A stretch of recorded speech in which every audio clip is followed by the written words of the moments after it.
अंग्रेजों के खिलाफ युद्ध में हारने के बाद मैसूर शासक टीपू सुल्तान के शयन कक्ष से ब्रिटिश सैनिकों द्वारा यह वस्तु प्राप्त की गई थी। इसे 4 मई 1799 को श्रीरंगपट्टम में मैसूर शेर के महल से उठाया गया था। बीते मंगलवार को टीपू सुल्तान की बेड चैम्बर तलवार की नीलामी हुई और यह लंदन में एक नीलामी में 1.4 करोड़ पाउंड 143 करोड़ रुपये से अधिक में बिकी। नीलामी घर बोनहम्स की एक प्रेस विज्ञप्ति के अनुसार यह इतिहास से एक भारतीय और इस्लामी वस्तु की बिक्री का एक नया विश्व रिकॉर्ड है। बोनहम्स में इस्लामी और भारतीय कला के समूह प्रमुख नीमा सागरची ने कहा, तलवार का एक असाधारण इतिहास, एक आश्चर्यजनक उद्गम और बेजोड़ शिल्प कौशल है। यह कोई आश्चर्य की बात नहीं थी कि कमरे में 2 फोन बोली लगाने वालों और एक बोली लगाने वाले के बीच इतनी गर्मजोशी से मुकाबला हुआ। हम परिणाम से खुश हैं।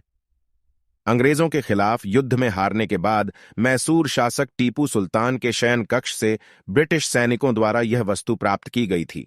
इसे 4 मई 1799 को श्रीरंगपट्टम में मैसूर शेर के महल से उठाया गया था।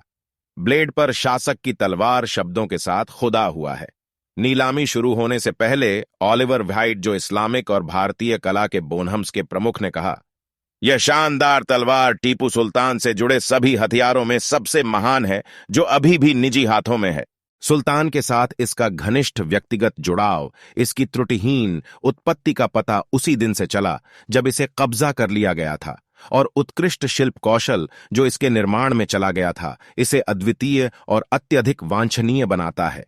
तलवार के स्टील के ब्लेड पर एक शिलालेख जोड़ा गया है कि सोने की मुड़ी हुई तलवार मेजर जनरल डेविड बेयर्ड को उसके साहस और उस हमले में उनके उच्च सम्मान के प्रतीक के रूप में प्रस्तुत की गई थी जिसकी उन्होंने कमान की थी और जिसमें टीपू सुल्तान मारे गए थे। अभी तक इस बारे में कोई खबर नहीं आई है कि वास्तव में इतिहास का सबसे महंगा टुकड़ा कौन घर ले गया। सक्शन हाउस बोनहम्स ने उन सभी अनुरोधों का खंडन किया है जो उन्हें खरीदार और अब तलवार के मालिक के किसी भी विवरण को प्रकट करने के लिए कहते हैं। तलवार केवल टीपू से संबंधित नहीं है और इस प्रकार मूल्य रखती है। यह जनजातीय कला के लिए एक प्रसिद्ध शोकेस भी है जो इसके सोने की मूठ पर खुदा हुआ है। तलवार की मूठ राजस्थान की जनजातियों से शाही हथियार की कला से कोफ्तगरी सजावटी काम से सजाया गया है। ऐसा माना जाता है कि राजा के पास अब यह प्रतिष्ठित तलवार 1782 से 1799 तक थी। बोनहम्स के अनुसार तलवार की मूठ के अंत से ब्लेड के किनारे तक ठुलुत बुभरी रूपांकनों के साथ तलवार खुदी हुई है।